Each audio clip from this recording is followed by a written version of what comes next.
नमस्कार दोस्तों, आज जो हम कहानी देखने वाले हैं वो एक सच्ची कहानी है। ये जेम्स वैन प्राग जी जो है, जो बहुत बड़े साइकिक है, उनके केस में से एक है। उन्होंने एक बार कहा है कि उनकी मुलाकात दोस्तों एक बार जॉन नाम के एक इंसान से हुई थी। ऐसे ही मतलब नॉर्मल जैसे मुलाकात होती है वैसे ही, कोई सेशन वगैरह डिसाइड नहीं किया था। और जब वो उनसे बात कर रहे थे तब उनको ये पता चला कि कोई वहाँ पर सोल आई है जो उस जेम्स वैन प्राग जी से बात करनी चाहती है। तो उन्होंने कहा हाँ बताओ। तब उस सोल ने, वो जो सोल थी दोस्तों, वो एक छोटे बच्चे की सोल थी। तकरीबन उसकी उम्र 11-12 ही साल थी। और उसने ये कहा कि ये जो इंसान है इसको मेरे बारे में पूछो, मेरा नाम बॉबी है। जेम्स वैन प्राग जी ने कहा कि उस इंसान को, जॉन को पूछा कि तुम बॉबी नाम के किसी लड़के को जानते हो?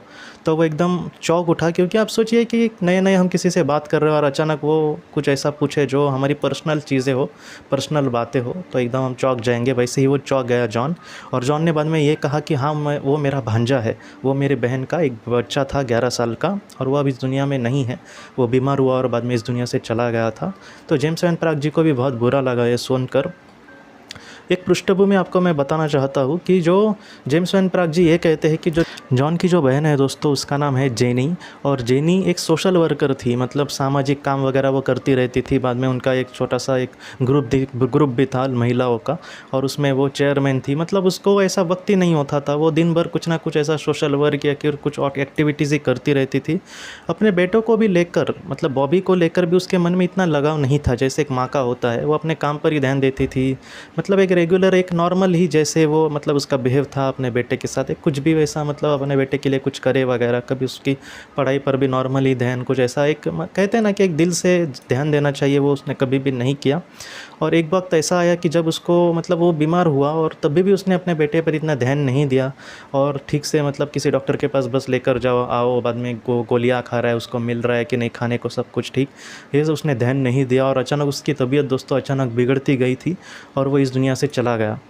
जेनी जो है दोस्तों, जब तक मतलब वो ज़्यादा बीमार नहीं हुआ तब तक वो ठीक थी, लेकिन वो एकदम जब चला गया तब एकदम उसको शौक ही लगा कि वो सामाजिक कुछ काम कर रही है, समाज में जो कुछ बुरा है उसमें वो कुछ काम करने की कोशिश कर रही है, लेकिन खुद के बेटे को ही उसने ध्यान नहीं दिया।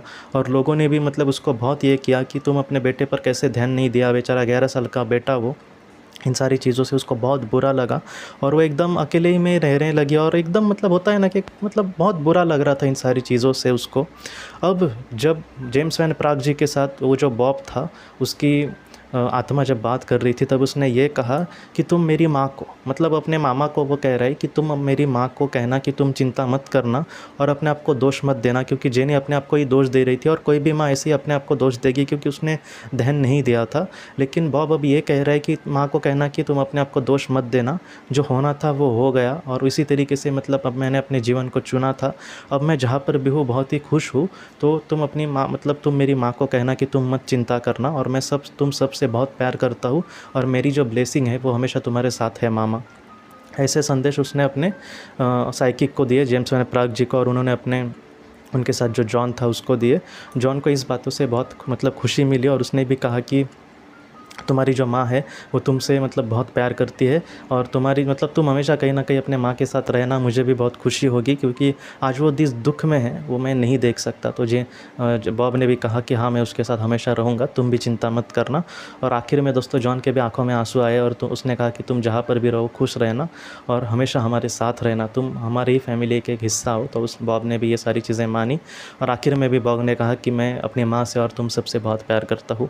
जेम्स वैन प्राग जी कहते हैं कि ये बहुत ही इमोशनल पल था दोस्तों। तो ये जो कहानी है वो हमें ये सिखाती है कि आप प्लीज़ अपने आप को दोष मत देना, जो हो गया वो होकर गया। उस चीज़ के बारे में 1000 बार सोचने से मतलब उन चीज़ को हम बदल नहीं सकते। तो हो गया वो हो गया, हो सकता है कि हमसे भी कोई बड़ी गलती हो गई हो भूतकाल में, लेकिन उसके बारे में हमें नहीं सोचना चाहिए, हमें आगे चलना चाहिए। मुझे लगता है अब तक 100 से भी ज़्यादा लोगों ने मुझे कहा है कि हमारा कोई करीबी नहीं है, और हम अपने आप को दोष दे रहे हैं कि उस वक्त हमने उसका ठीक से इलाज वगैरह नहीं किया। आप प्लीज़ मत चिंता करना इन सारी चीज़ों की, जो मतलब जो बीत गए उसके बारे में सोचकर अपने आप को दोष देकर कुछ नहीं बदलने वाला। और जैसे बॉब जैसे लोग, मतलब अगर वो आपके जो करीबी है, उनकी आत्मा भी यही कहेगी कि आप अब जीवन में आगे बढ़ो, आप मत चिंता करो। उनको इस बात से भी बुरा लगता है कि हम अपने आप को दोष देते। तो आप प्लीज़ दोस्तों इस तरीके से मत सोचना। आपके जीवन में सारी घटनाएं क्यों आई, उसके पीछे का मतलब वजह क्या थी, वो भी आपको एक ना एक दिन ज़रूर पता चलेगा। लेकिन फ़िलहाल आप अपने लाइफ में आगे बढ़े दोस्तों, और वो भी हमसे यही चाहते हैं। चाहेंगे। तो दोस्तों हम अपनी अगली वीडियो में मिलते हैं। आप अपना अपने परिवार का ख्याल रखना। आपका बहुत बहुत धन्यवाद था। ज़िंदगी की रोशनी ये एक कंसल्टेंसी है जो ऐसे लोगों को मदद करने की कोशिश करती है जिन्होंने किसी अपने को खोया है या फिर जो लोग अपने जीवन में बहुत ही ज़्यादा दुखी है। जो लोग इस संस्था के साथ जुड़ते हैं उनको इस विषय की किताबें और जानकारी भेजी जाएगी। इसके साथ साथ जो लोग पास्ट लाइफ रिग्रेशन थेरेपिस्ट के पास नहीं जा सकते, अगर वो घर पे अभ्यास कर सके, इस वजह से उनको पास्ट लाइफ रिग्रेशन की ऑडियोज़ भी भेजी जाएगी। और इसके साथ साथ ध्यान में एकाग्रता बढ़ाने के लिए कुल मिलाकर 5 ऑडियोज़ भी उनको भेजी जाएंगी। तो जो लोग इस संस्था के साथ जुड़ते हैं उनको यह सारी चीज़ें उनके ईमेल पर या फिर व्हाट्सएप पर भेजी जाएंगी। अगर आपको इस संस्था के साथ जुड़ना है तो कृपया इस नंबर पे व्हाट्सएप करें।